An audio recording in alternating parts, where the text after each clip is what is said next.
High price lot. இப்போ வந்து electric கிட்டாருக்கும் acoustic கிட்டாருக்கும் என்ன டிஃப்ரென்ஸ் இருக்குது அப்படின்னு சொல்லி நம்ம பார்க்க போகிறோம். ஸோ எலக்ட்ரிக் கிட்டாரும் அக்வஸ்டிக் கிட்டாரில் இருக்கிற 2 நோட்ஸுமே சேம் தான். இதில் எந்த சேஞ்சஸும் இல்லை. அக்வஸ்டிக் கிட்டார் வந்து வுடனில் இருக்கிறதுனால நம்மளுக்கு உள்ளே அக்வஸ்டிக் ஃபார்ம் ஆகி நம்மளுக்கு நல்ல ஒரு சவுண்டு கிடைக்கும் வெளியே. பட் எலக்ட்ரிக் கிட்டாரில் அந்த அளவுக்கு சவுண்டு இருக்காது. ஏன்னா அதிலிருந்து வயர்ட் மூலமாக வெளியில் ஆம்ப்ளிஃபை பண்ணி நம்மளுக்கு ஸ்பீக்கர் மூலமாக போகும்போது நம்ம எதிர்பார்க்குற சவுண்டை விட அதிகமாக வால்யூம் அட்ஜஸ்ட்மெண்ட் எல்லாம் அதில் வச்சுக்கலாம். தென் எலக்ட்ரிக் கிட்டாரில் இருக்கிற ஒரு இது என்னென்னா ரொம்ப ஸ்மூத்தாக இருக்கும், ரொம்ப சின்னதாக இருக்கிற மாதிரி இருக்கும், ஈஸியாக வாசிக்க முடியும், நிறைய ஃபாஸ்ட்டாகவும் வாசிக்க முடியும்.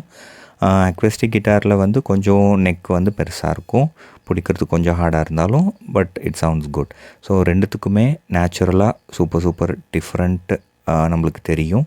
வாசிக்கும் போது அதனோட ஃபீல், அதனோட எக்ஸ்பீரியன்ஸை வேறு லெவலில் இருக்கும். தேங்க்யூ.